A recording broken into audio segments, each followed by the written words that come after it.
August the 14th, 1981, New York City.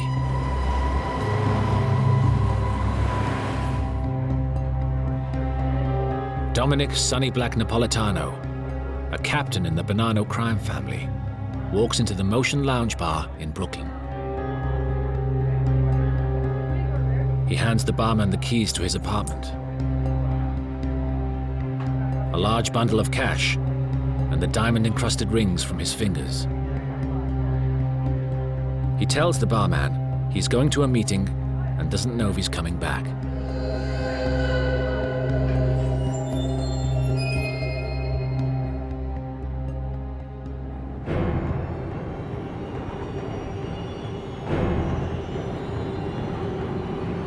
He is driven across town to a house in Staten Island. The meeting is in the basement.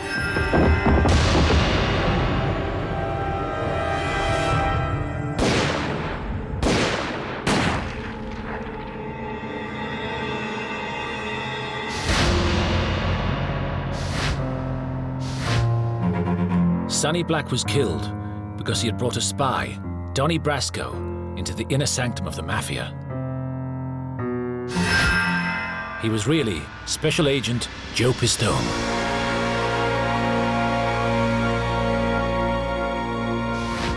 Did I want to see him get killed? No. Would I rather have him gone to jail? Yeah.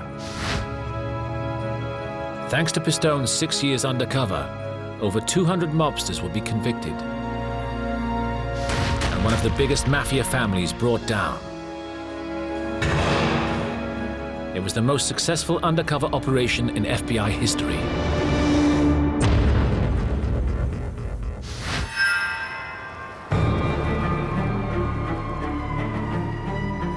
But the operation that would one day bring down the Mafia would start on a far smaller scale.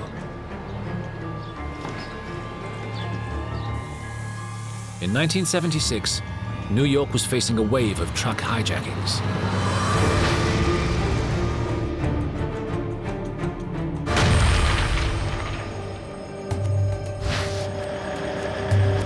These loads were sometimes worth $200,000-300,000. And the mob guys would hijack the truck, stick the truck up, take it, and then sell it to fences.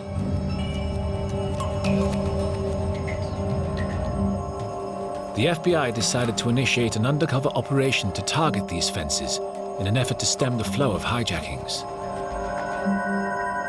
They selected Joe Pistone for the operation. Pistone had racked up extensive undercover experience over his 15 years as an FBI agent.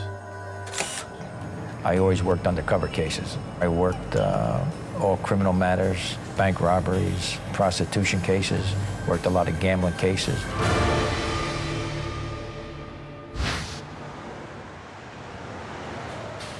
Pistone had grown up in an Italian-American family in Paterson, New Jersey, and knew well the sort of people he might encounter undercover. Growing up in a neighborhood, you always know who the mob guys are in a neighborhood, but, you know, my family's situation was, you know, you keep away from those guys, you know, don't get involved with them. To get to the fences, the FBI created a cover for Pistone: a jewel thief. We came up with burglar and jewel thief because when you're in an undercover situation, you can't become involved in any violence, crime of violence. So you come up with a legend that doesn't tend to lead toward violence. Not many jewel thieves in jail for murder, you know. So I went to school, learned all about jewelry, precious gems, the locks, alarms, safes. So we took about 6-7 months to prepare for this operation. With his training complete, Pistone was ready to embark on his mission.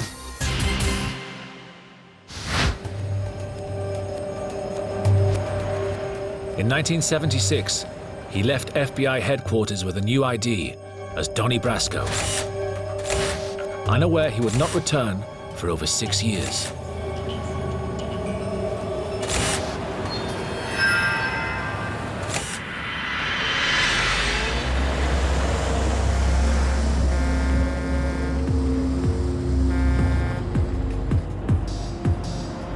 Now, his job was to find a way to infiltrate the hijackers.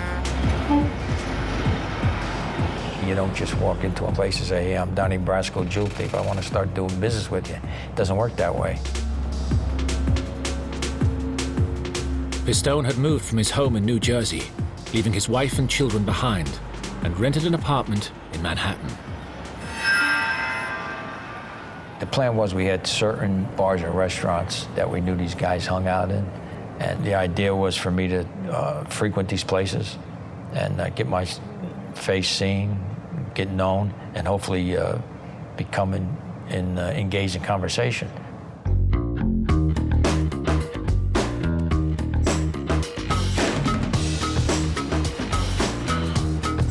It would take many months until people trusted the new face as a local. Well, the first 6 months I would just hit these different restaurants. Some were on the Upper East Side, some were down in Little Italy. I mean, they were basically all in Manhattan. I would just frequent, go in, sit at the bar, order a meal at the bar, order a drink at the bar, and just hang around for a couple hours. You can't form a pattern. You can't go into the same place the same day at the same time. It's not a 9-to-5 job. It's not a 5-day-a-week job. It's a 7-day-a-week job.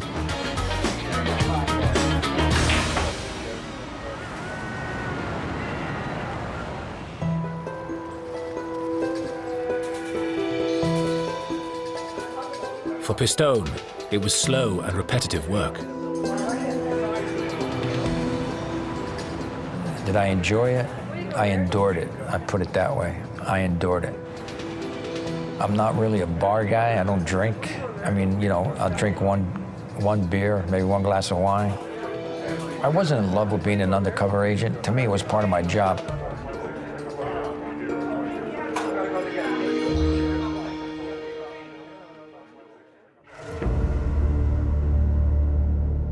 Finally, after 6 months of targeting the bars of Manhattan, Pistone thought that his face had become familiar enough, and he decided to try his luck with a barman whom he suspected had criminal connections.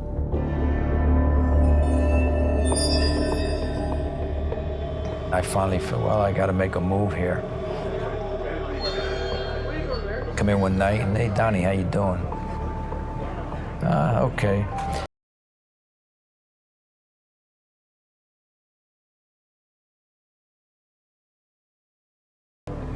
I need X amount of money for these.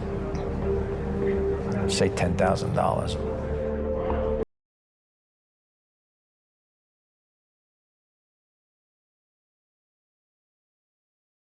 He's then buying off somebody.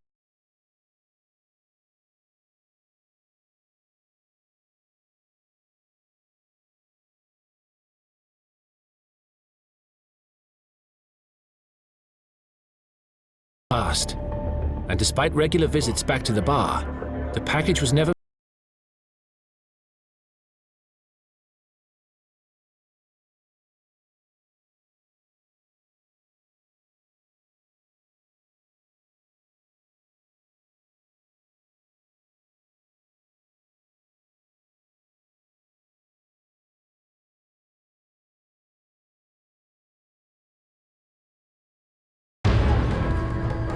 It was the payment for the jewels. This was the first important step in establishing Pistone's credibility as the criminal Donnie Brasco. Now he knows it, you know, I mean, I don't have to spell it out to him that I'm a jewel thief, you know? And it went from there.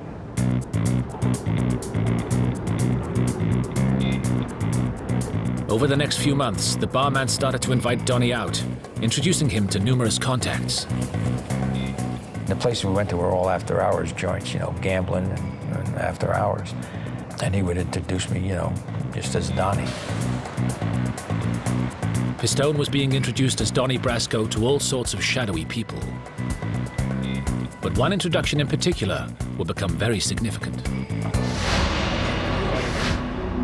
The man was known as Jilly, and was not only a fence and a truck hijacker, but was what the mob called a made guy. Made, straightened out, good fellow, wise guy. All those terms mean the same thing. You've been officially inducted into a particular Mafia family.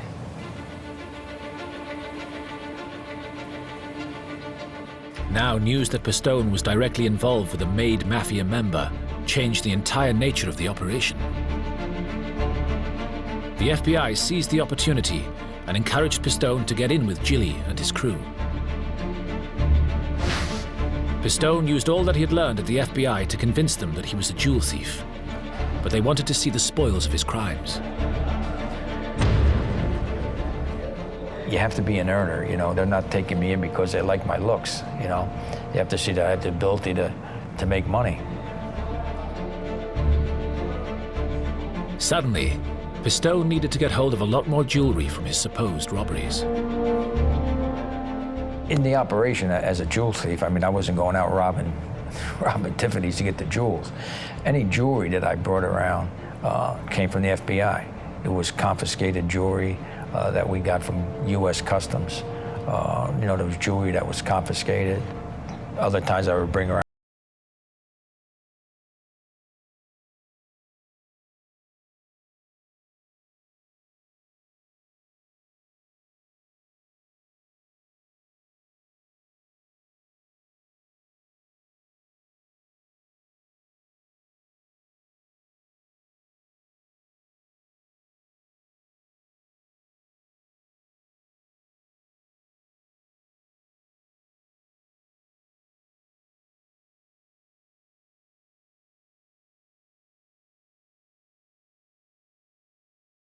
system.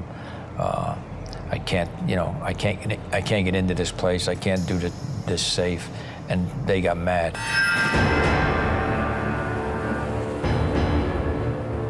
Pistone was called to a meeting by Gilly at his club with two other gangsters, Frankie and Patsy. They locked the door. Patsy puts his gun on the table, and he said, you know, Donnie, he said, unless you convince me that you're a really great jewel thief, he said, the only way you're going out of here is rolled up in that rug.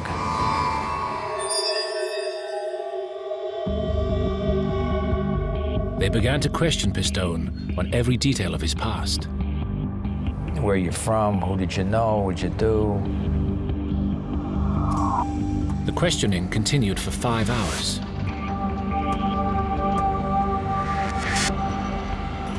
Eventually, Gilly, convinced by Pistone's performance, called a halt to the meeting. But then, as Frankie and Patsy were backing down, Pistone took a massive gamble to increase his credibility. If somebody calls you out in the street, you gotta be mad. And the only thing they're gonna understand here is some kind of force.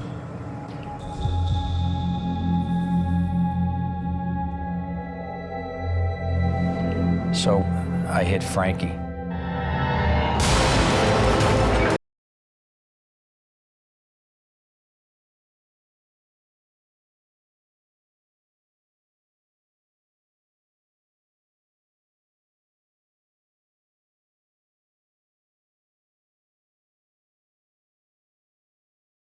That's a penalty of death.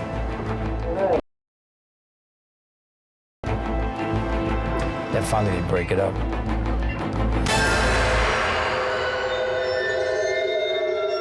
The fight didn't just make him seem a credible gangster, but it also gave Pistone the excuse to distance himself from the increasing violence of Gilly's crew. I went to Gilly and I said, Gilly, you know, all due respect, but I don't want to be involved with these guys anymore. If they have something lined up, they have a score lined up, they have something they want to rob lined up, don't even tell me about it.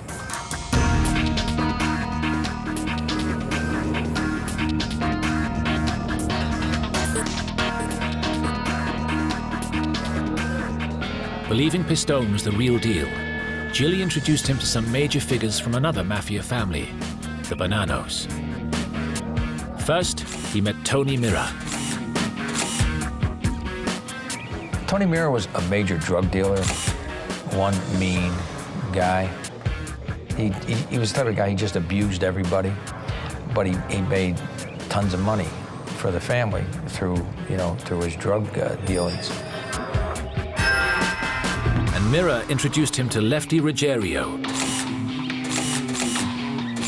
a hitman who had a reputed 23 killings to his name. Lefty Ruggiero was what I would call 24-hour gangster. He was on being a gangster every minute of the day. But Lefty Ruggiero had a trait that was invaluable for Pistone's operation. He was a great historian as far as knowledge of the Mafia, how it worked and how it would work.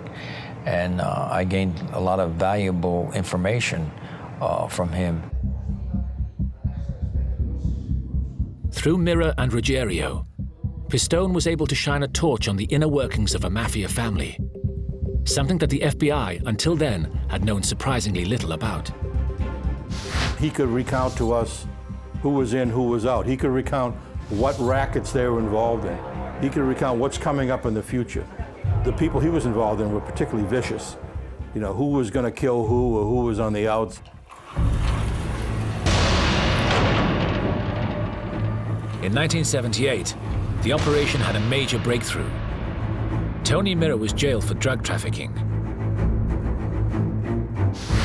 And Lefty Ruggiero seized an opportunity to cash in on Pistone's skill as a good earner and made him an offer he couldn't refuse. Pistone would operate exclusively under Lefty as his partner. He would now be much more closely involved in Bonanno family business.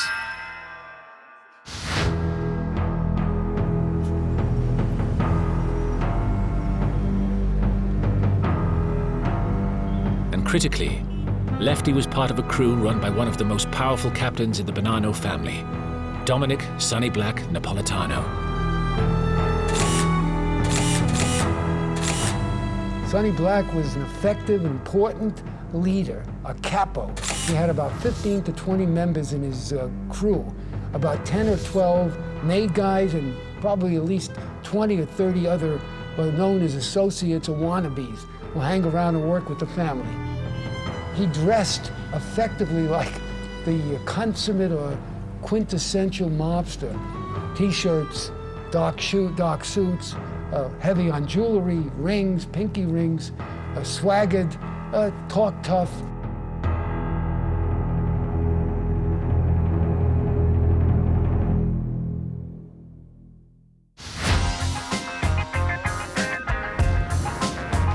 Pistone was now hanging out daily with Sonny Black at his social club, the Motion Lounge in Brooklyn.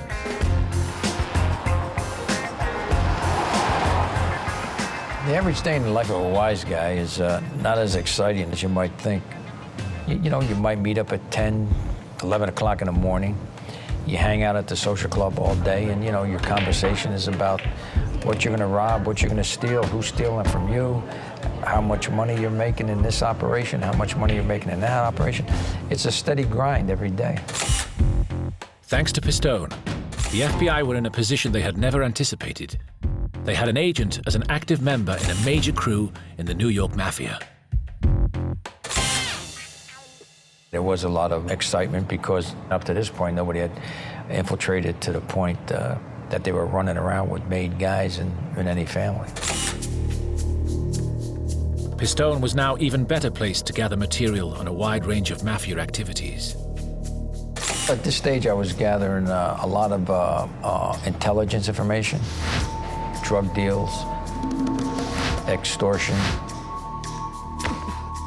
hijacking, political corruption, politicians, law enforcement people that were corrupt. So it was a myriad of information. But more than that, by working with Lefty, he was able to learn who the major players were in the Bonanno family and other New York families, giving the FBI names of captains and bosses. I was finding out who the upper echelons, the structure of the family, who was basically running the family. So a lot of it had to do with intelligence information that we didn't know by doing investigations and that we weren't getting from informants. We showed we can go after and get the upper echelon versus, versus the guys on the bottom doing all the dirty work. Pistone's intelligence was helping the FBI build a much clearer picture of not just how the Bonanno family was run, but the whole Mafia. And what emerged was how much the various Mafia families were in fact cooperating with each other. You came to realize that this was not a monolithic organization. These folks were working together. They might have been individual families that, for work purposes and for power purposes, but in the scheme of things, they were working together, sharing these criminal activities. And Pistone's success was not limited to just the Mafia in New York. With his strong credibility, he could now vouch for other undercover agents and instigate connections with other Mafia families. As far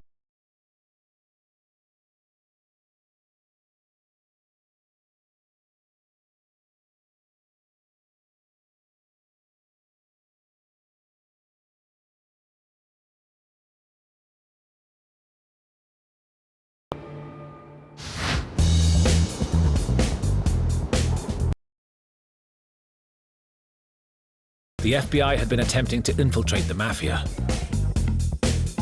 They had set up a club, the King's Court, which they had hoped would be a beacon for Florida's mobsters.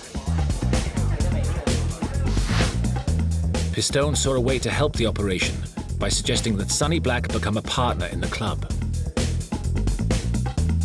The idea appealed to Sonny, and he sent Pistone and Lefty to Florida to check it out.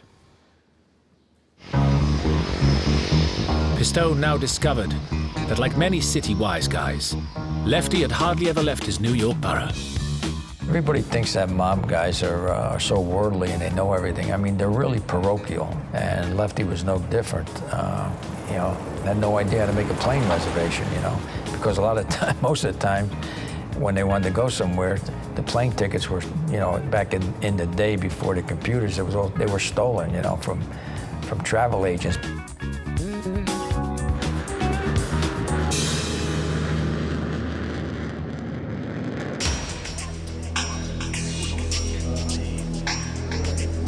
When Lefty saw the club, he reported favorably back to Sonny, and Sonny liked what he heard.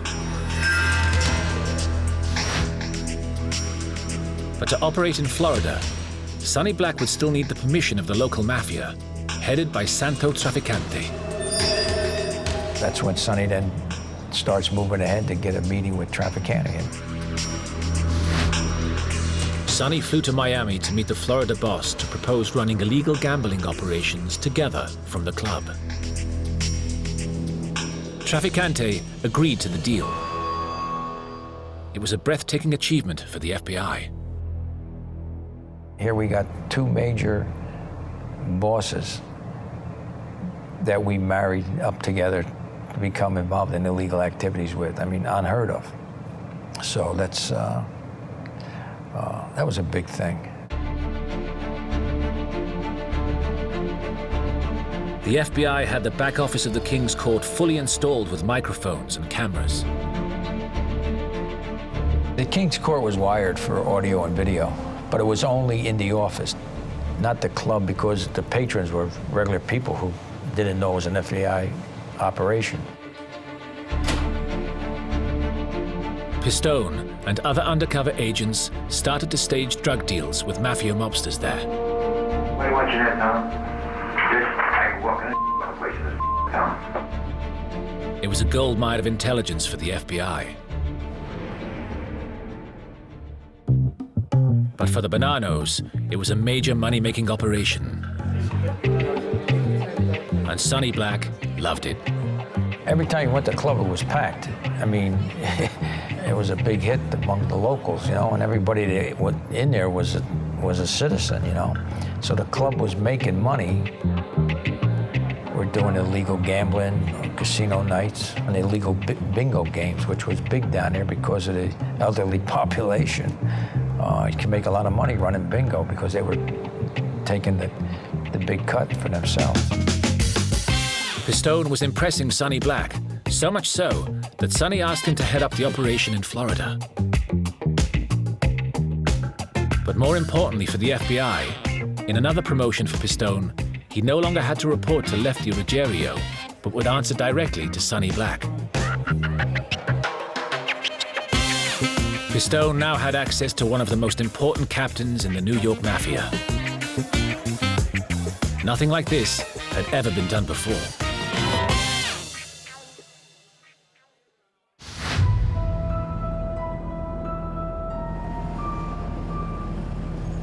Now based in Florida, on trips back to New York, Pistone would even stay at Sonny's house, and they would spend hours feeding Sonny's racing pigeons on his roof. I got to know Sonny Black pretty good, and although he was a stone-cold killer and a gangster, Sonny was the kind of guy you could spend time with. I mean, he would talk about the gambling, the drugs. He would talk about, who's the power in the family, all that. But you could also have other conversations with him. He loved those pigeons. Like I said, we go up every morning and he'd feed them and change their water and give me a history lessons on pigeons. I mean, I never listened to it, but I had told the FBI guys, when those pigeon coops come down, you can say goodbye to Sonny Black. He's gone.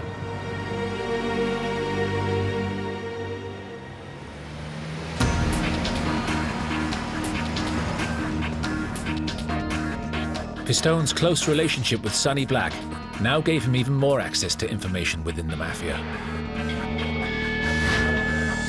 He discovered that one faction of the Bonanno family, recent Sicilian immigrants known as Zips, were enormous drug importers. They used a series of pizza restaurants to distribute the drugs. The Zips were Sicilians brought over to run the pizza shops that they had all over New York and Pennsylvania, not only to distribute the heroin, but to use these Zips for murders and anything else that they needed from them. Based on Pistone's information, the FBI launched a major investigation into the Zips pizza restaurant drug trade. But they couldn't act on it immediately, because if Pistone's identity were revealed to the Mafia, he would be killed instantly.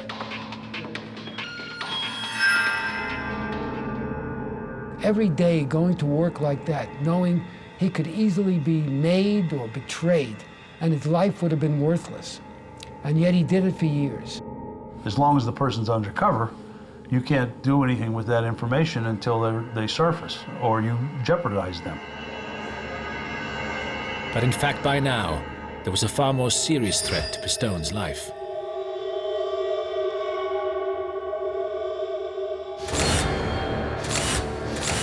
Tony Mirror, Pistone's first contact in the Mafia, was released from jail and furious that Pistone was earning money from Sonny Black and Lefty. He wanted revenge.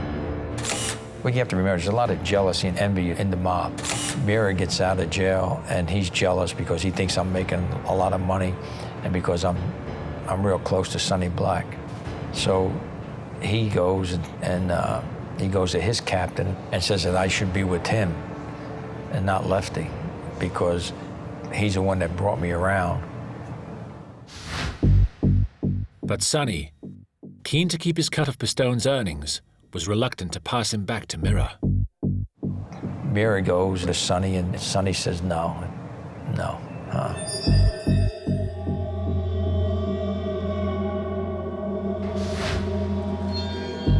Mirror then took his complaint a stage further and called for the other capos to arbitrate the decision. Lefty and Sonny were called on to defend their claim on Pistone in a series of meetings. Lefty would phone Pistone after each one to let him know what was happening, and Pistone would secretly record their conversations. Hey, Donnie, let me tell you something. I had a 4.5-hour meeting about you today. For what? Donnie, don't say for what. Well, Left, you say don't say for what. How do I know? I don't even know what you're talking about. I won you, and I'm going to keep you. Well, that's right. All right? I'm not giving you up, and so is Sonny. We own Donnie, and we giving up Rocky. Now, you give up my prick, I said. I won you. I'm not giving you up. I'll die with you. Well, how does Sonny stand tonight with us? What'd you stand? He's not giving you up. Not giving you up. Ain't nobody having you. Hey, I don't want no part of Mirror.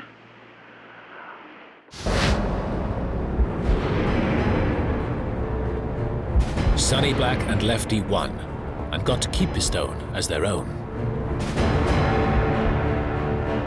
But Mirror wasn't finished yet, and in an act of revenge, he would do something that would instantly threaten Pistone's life. So he figures, well, if I can't have him, nobody's going to have him.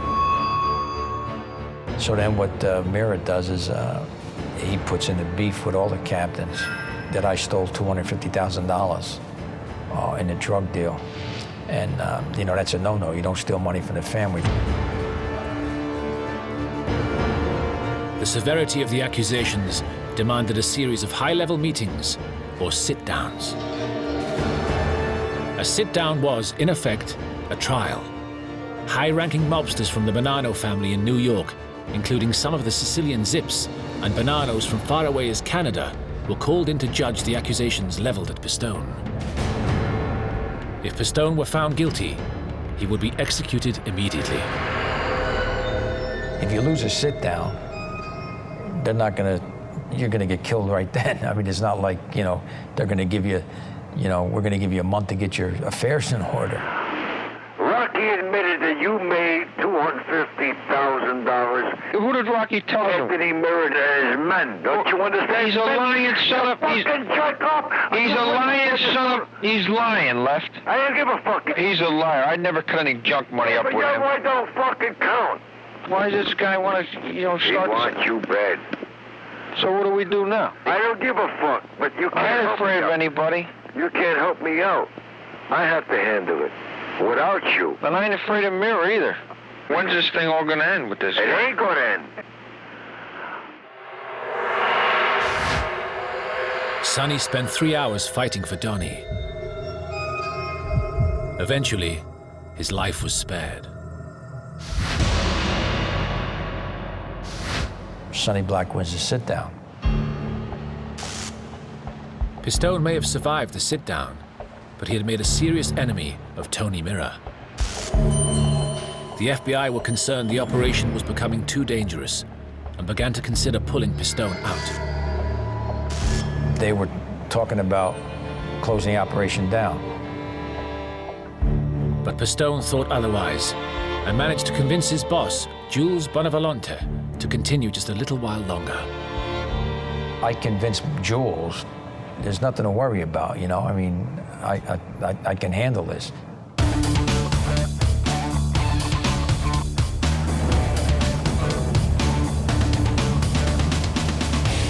By the end of 1980, FBI agent Joe Pistone had been undercover in the Mafia for nearly 5 years. His intelligence had been invaluable to the FBI. They had wiretaps on senior members of the New York Mafia, cases open on Sicilian heroin trafficking, the Milwaukee mob, and Colombian drug deals in Florida.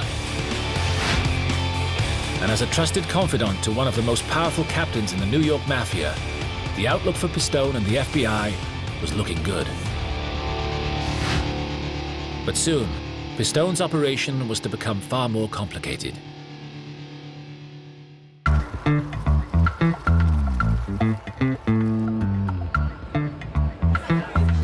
In Florida, a Las Vegas night was planned for the King's Court, an illegal gambling evening with craps, roulette wheels, and blackjack.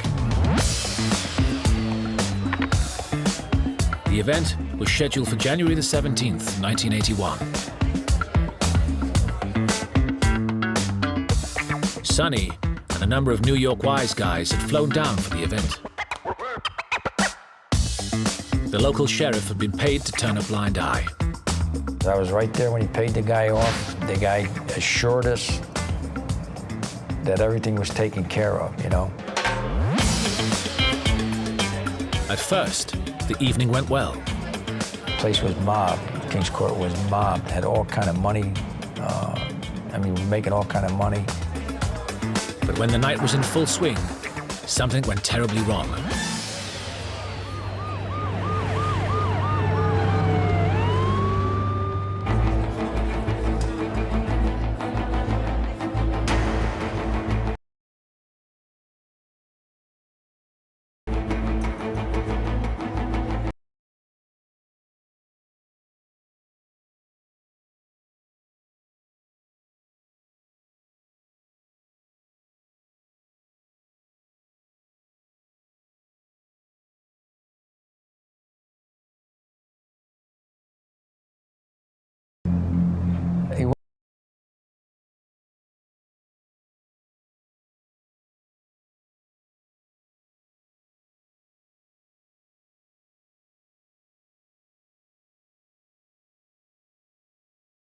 suspicion might fall on him.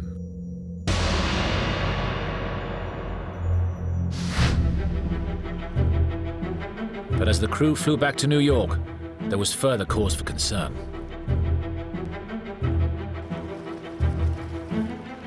Months earlier, in a move to impress his mob connections in Florida, Pistone had borrowed a luxury boat from the FBI for a fishing trip with Lefty.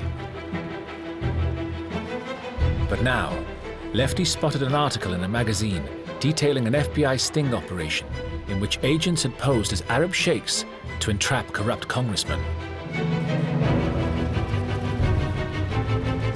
The article included a picture of a boat used in the operation. It was the same boat that Pistone had used to impress Lefty Ruggiero. The boat that we used was on the front page of Newsweek. It was another major undercover operation going called Abscam. It wasn't supposed to get the surface for a long time. But what happened was it got exposed. Lefty demanded to know how Donnie had got hold of an FBI boat. I told Lefty, remember this girl we met out in San Diego? And, you know, do you remember she said her brother had a boat in Miami?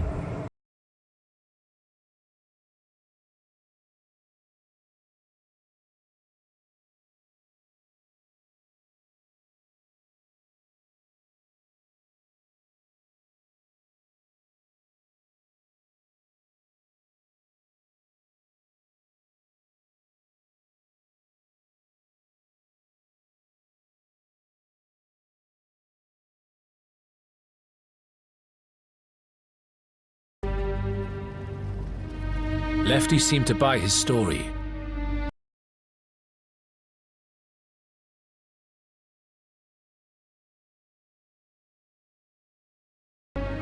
But then any doubts he might have had disappeared when Pistone was given an astonishing vote of confidence from Sonny Black.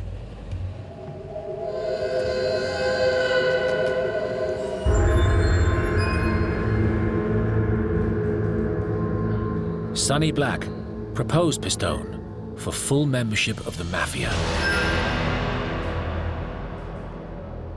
He had to go to every captain in the family and say, hey, I'm going to propose Donnie Brasco. You guys have anything against Donnie? And if one captain says a negative thing, they can't propose you. And all the other captains okayed it.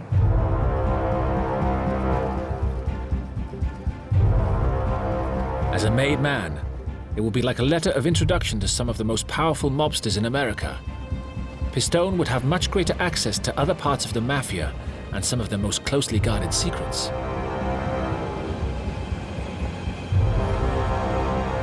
But at FBI headquarters, there was real concern. It was all very well having an agent inside the Mafia, but having an agent inducted to a senior level could compromise the entire operation. Theoretically, to become a member, you would have had to kill somebody. And their position was that even though he had not had to kill somebody, that would destroy his credibility before the courts.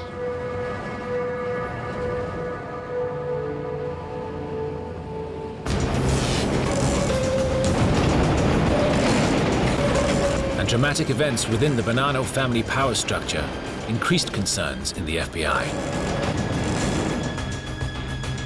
The Bonanno family was in the midst of a civil war. And Sonny Black was right at the forefront of it. It had begun 2 years earlier, when Sonny Black had taken part in the murder of the boss of his own family, Carmine Galante.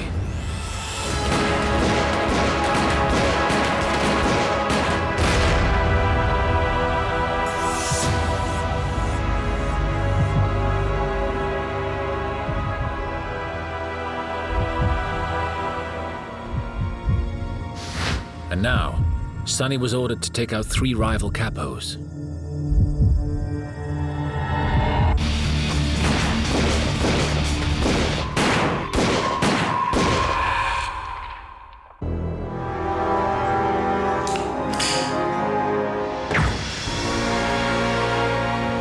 violence escalated, there was an increasing risk that Pistone could be killed in the crossfire.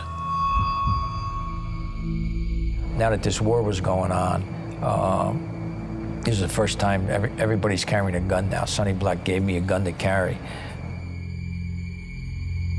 Because guys that were with the other 3 captains were looking to kill us. He was involved in some of the most vicious territorial wars that were going on organized crime, so he was right there at the focus point.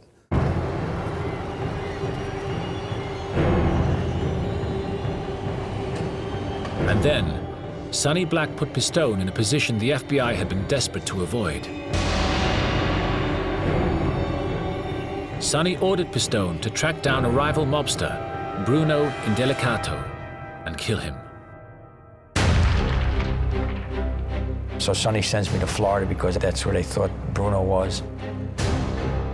And the plan was if I found him, I'd call the FBI, they'd snatch him, we'd make it look like a hit, and then I can go back and say, you know, I took care of him.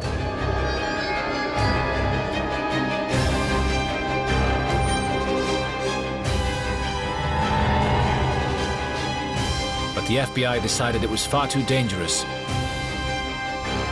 and ordered Pistone to pull out of the 6-year operation.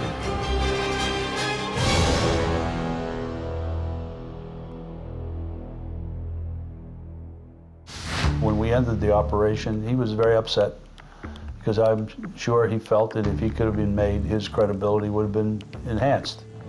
Can you imagine the kick in the ass when it comes out, you know, Bonanno Mafia family makes undercover FBI agent? But I couldn't convince him, so we had to surface.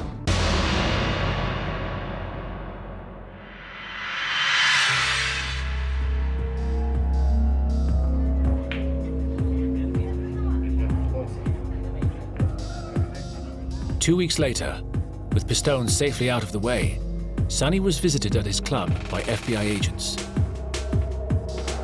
The agents presented a picture of the 3 of them with a 4th man, one of their most trusted crew members. You know this man as Donnie Brasco. He is, in fact, an FBI agent. And Sonny said, well, if I see him around, then now I'll know. I mean, he really didn't believe it. But eventually, Sonny Black began to accept the truth, and the FBI watched as he retreated to his pigeon coop to think over his options. He realized that if Donnie Brasco were an undercover agent, then, as the man responsible for bringing him into the Mafia, he was sure to be killed. The FBI offered him protection. All he had to do was come forward. He said no. He knew what the results might be, but he wouldn't betray his oath. He decided to go down at the end, and he knew pretty much that he was on a hit list. 2 weeks later, Sonny Black was called to a meeting. I didn't want to see him get killed, but, you know, he brought it upon himself. You know, when the agents went to talk to him, he could have easily called them later on and said, look, I'm coming in, you know. What kind of deal can I make?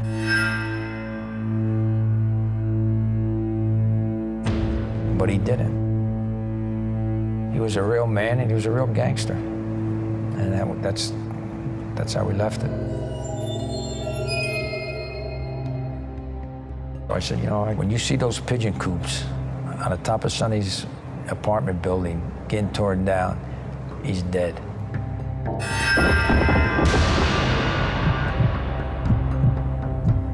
17 days later, they start taking the pigeon coops down.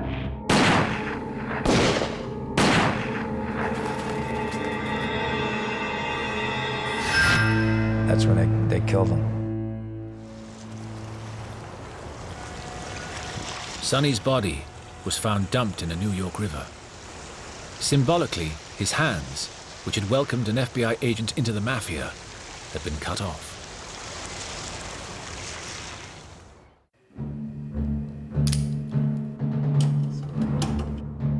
The mob now closed in on anyone who had been involved with Donnie Brasco. killed Sonny Black. They killed Tony Mira. They killed Jilly. Did I want to see him get killed? No. Would I rather have him gone to jail? Yeah. But it wasn't my doing, in my mind, that got him killed. The FBI learned that Lefty Ruggiero had been summoned to a meeting where he would be murdered. They intercepted him and arrested him. He thought it was a hit team, you know, because the agents were in surveillance clothes, just in, you know, nondescript cars. And he thought he was going to get clipped.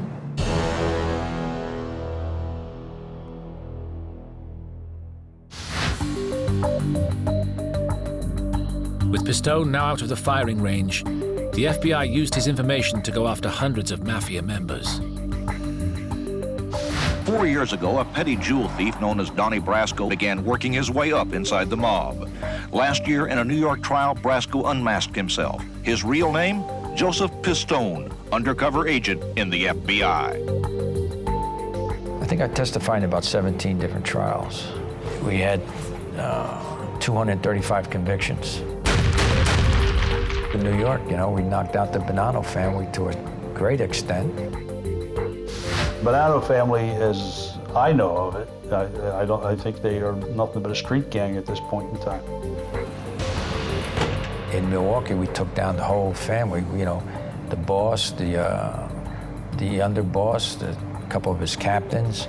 The same thing in Florida, you know. A federal grand jury in Tampa today indicted Santo Traficante and 11 others on racketeering charges. That includes gambling, extortion, bribery, and narcotics. In 1985, Pistone testified in the trial of the Sicilian heroin traffickers. Known as the Pizza Connection, it was one of the longest trials in American history. All the principal defendants in this case were convicted. 18 of 19 defendants overall were convicted. It's an outstanding result. We couldn't have hoped for anything better. And it is a tremendous victory for the effort against the Mafia. And in what became known as the Commission Trial, Pistone identified the heads of the New York families. They're calling it the biggest sweep of underworld leadership in nearly 30 years. 5 reputed godfathers arrested and indicted in New York. His evidence and testimony was central in securing convictions on 151 counts. Pistone's operation spelled the beginning of the end for the mob, as gangsters at all levels of the Mafia were sent to jail. Amongst them was Lefty Ruggiero, imprisoned for conspiring to murder the 3 capos, distributing drugs, extortion, bank robbery, and illegal gambling in Florida. So he spent like 15 years in jail. I hate to be the guy that was his cellmate or guard, because he had to be the biggest pain in the arse there ever was. The Mafia responded by placing a $500,000 bounty on Pistone's head. To this day, Agent Joseph Pistone lives under a pseudonym in an undisclosed location.